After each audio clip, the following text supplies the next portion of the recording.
เคยเป็นกันไหมครับบางวันเราก็ใช้ชีวิตอยู่ดีๆไม่ได้อยากจะหงุดหงิดเลยแต่จู่ๆความโกรธก็พุ่งปรี๊ดเข้ามาปวดในใจซะงั้นหรือบางคืนหัวถึงหมอนแล้วแท้ๆแต่ความคิดก็ยังวนเวียนไม่ยอมหยุดการโดนอารมณ์ดักปล้นแบบฉับพลันเนี่ยเป็นเรื่องธรรมดามากๆที่มนุษย์ทุกคนต้องเจอครับแต่ปัญหาคือพอเจอแบบนี้บ่อยเข้าเรามักจะเผลอแปะป้ายให้ตัวเองด้วยคำพูดหนักๆครับเราเริ่มบอกตัวเองว่าฉันเป็นคนขี้โกรธฉันเป็นคนคิดมากหรือหนักเข้าก็เหมาไปเลยว่าฉันเป็นคนอ่อนแอซึ่งบอกเลยนะครับว่ามันเป็นน้ำหนักที่เกินกว่าใจเราควรจะแบกรับไว้เยอะเลยครับ ทีนี้สิ่งที่น่าสนใจมากๆและเป็นจุดเปลี่ยนสำคัญของเราก็คือลองทบทวนดูดีๆนะครับเมื่อครึ่งชั่วโมงที่แล้วเราอาจจะเพิ่งหัวเราะร่าเริงอยู่เลยแต่ตอนนี้กลับรู้สึกหงุดหงิดซะแล้วหรือเมื่อวานเราอาจจะรู้สึกดิ่งสุดๆแต่วันนี้ตื่นมากลับรู้สึกโล่งและสบายใจขึ้นมาเฉยๆลองคิดตามนะครับถ้าอารมณ์ความรู้สึกพวกนี้คือตัวตนของเราจริงๆทำไมตัวตนที่ว่านี้ถึงได้เปลี่ยนไปเปลี่ยนมาตลอดเวลาขนาดนี้ล่ะครับ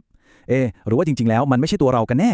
จากคำถามเมื่อกี้นะครับสิ่งที่พระเจ้าค้นพบถือเป็นอะไรที่เรียบง่ายแต่ปลดล็อกชีวิตพวกเราได้มหาศาลเลยนั่นก็คืออารมณ์ความรู้สึกทั้งหลายเนี่ยไม่ใช่แก่นแท้หรือตัวตนของเราเลยครับ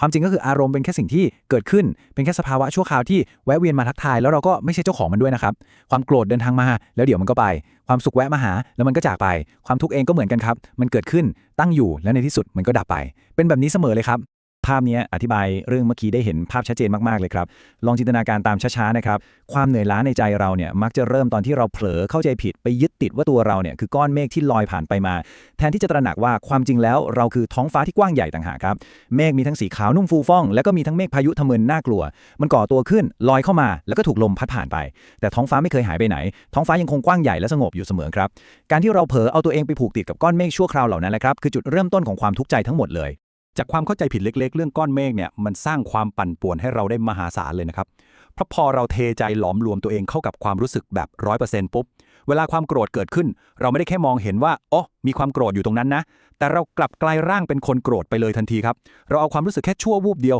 มาตีตรานิยามตัวตนของเราทั้งหมดในวินาทีนั้นผลก็คือเราสูญเสียสมดุลสูญเสียศูนย์กลางของตัวเองแล้วก็ถูกอารมณ์ลากไปลากมาจนเหนื่อยหอบเลยแหละครับอ้าวแล้วทีนี้เราจะรอดพ้นจากพายุอารมณ์พวกนี้ได้ยังไงล่ะคำตอบก็คือการใช้เครื่องมือที่เรียกว่าสติครับเรามาถอดรหัสคำนี้กันแบบง่ายๆข้ามกรอบเรื่องศาสนาหรือพิธีกรรมไปก่อนเลยนะครับสติหรือ mindfulness เนี่ยไม่ใช่เรื่องลี้ลับแล้วก็ไม่ต้องหนีไปนั่งหลับตาตัดขาจากโลกเลยครับ